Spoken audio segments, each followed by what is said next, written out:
असतंय का सुख? आता बघा कीर्तनला बसताना माणसं जवळ जवळ बसना गेली, लांब कट्टा बिट्टा बिट्टा धरून बसते ती.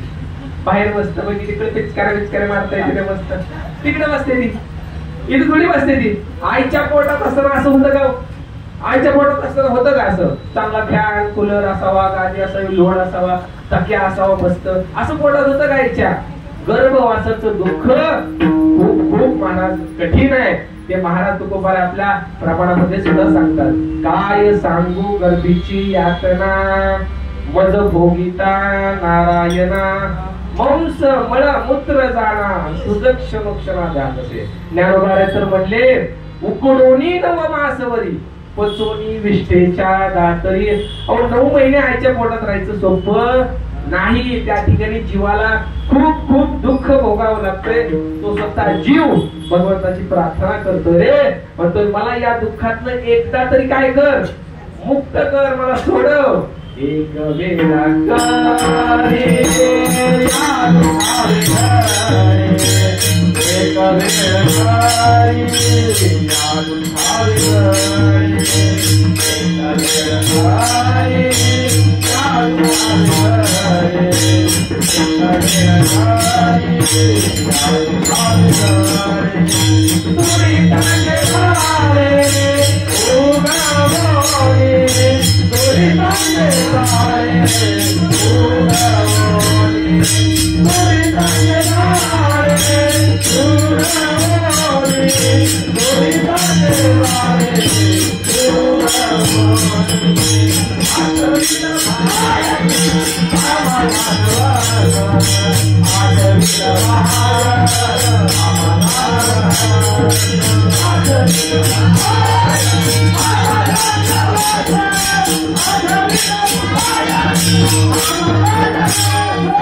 असणारा जीव प्रार्थना करतोय, प्रार्थना देवाला हात जोडतोय, हे देवा मला या दुःखातनं दूर कर. मी तुला एक प्रॉमिस करतोय, प्रॉमिस वचन नाही बरं का, मराठीतून काय म्हणतात त्याला, प्रॉमिस करतोय, प्रॉमिस, की तू जर मला बाहेर काढलं या गर्भवासाच्या दुःखातनं, तर मी तुझं रात्र दिवस काय करल, भजन करल, भजन करल. महाराज इथंच गद्दारी झाली, प्रॉमिस केलं, पण ज्यावेळेस देवानं त्याला बाहेर काढलं त्या दुःखातून, तेव्हा मात्र त्या जीवानं देवाची धोका दिला. धोका कळतंय का? त्यामुळे त्या जीवाला असणारा धोका त्या ठिकाणी दिलेला आहे आणि देवाचं नामस्मरण तो जीव करत नाही. काय काय जण तर सांगतो करणारे करतात, पण खूप लोक आहेत समाजात देवाचं नामस्मरण करत नाही. ते काय म्हणतात माहितीये, काय गरज आहे आम्हाला महाराज देवाची, आमच्या माड्यावर माड्या चालतच चालले त्या, तरी आम्ही असं गज काढून ठेवले. तर आम्हाला 70 एकर जमीन आहे, 40 एकर ऊस आहे, काय गरज काय देवाची, पुरं जॉबला येते, पुन्हा हळूच महाराजाला रोज महाराजाला खोलीत नेते ती, आणि माझे महाराज काय खरं नाही राहू. एवढं असून परत कुठे येते ती, महाराज एवढं सगळं हाय तरी पण काय खरं, म्हणजे एवढं असून सुद्धा सुख आहे का? नाही बघा, सुख गर्भवासात तर सुख नाहीच. महाराजांनी वर्णन केलंच. महाराज पुढे जाऊन म्हणतात, ज्यावेळेस जीव जन्माला येतो त्यावेळेस तर काय सुख आहे का? बघा कुंभाराच्या दाराचा वर एखादं मडकं घ्यावं, मडकं घेऊन घरी यावं. मला सांगा, घरी असतो काय गॅरंटी आहे का त्या मडक्याची? तिथं घेतलं फुटलं, गॅरंटी नाही. बघा तसं जन्माला येताना सुद्धा याची काय गॅरंटी आहे? एका नवऱ्यानं आपल्या बायकोला ऍडमिट केलं, डिलिव्हरी होणार होती, ऍडमिट केलं आणि डॉक्टर आतून आला. डॉक्टर म्हणला, त्या बाईचा पती कोण आहे? जे असणारा पती उठला, म्हणला मी आहे पती. बोला काय झालं? तर डॉक्टरनं सांगितलं, नैसर्गिक दृष्ट्या बाळाचा जन्म त्या ठिकाणी होणार नाही, आम्हाला काय करावं लागतं, ते बाळ तुकडे करून बाहेर काढावं लागेल. सही करा, सही या कागदावर. आम्हाला सांगा, आईला वाचवावं का बाळाला वाचवावं? आईला वाचवावं का लेकराला वाचवावं? बोला. तुम्ही जर त्या ठिकाणी असता तर तुम्ही काय निर्णय घेतला असता? बोला की. आईला वाचवावं. खूप मोठं अंतःकरण तुम्ही दाखवलंय, आईला वाचवलं पाहिजे. पण हाचा माझा दुसरा प्रश्न आहे, हाच निर्णय आपण आईच्या पोटात असताना आपल्या बापाने घेतला असता तर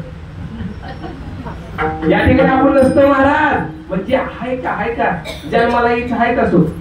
जन्माला सुद्धा येऊ शकत नाही. पण एवढं असणारं दुःख आहे जन्माला यायचं. पण ठीक आहे, जन्माला पण आलं ती लेकरू, पुढं काय सुख आहे का?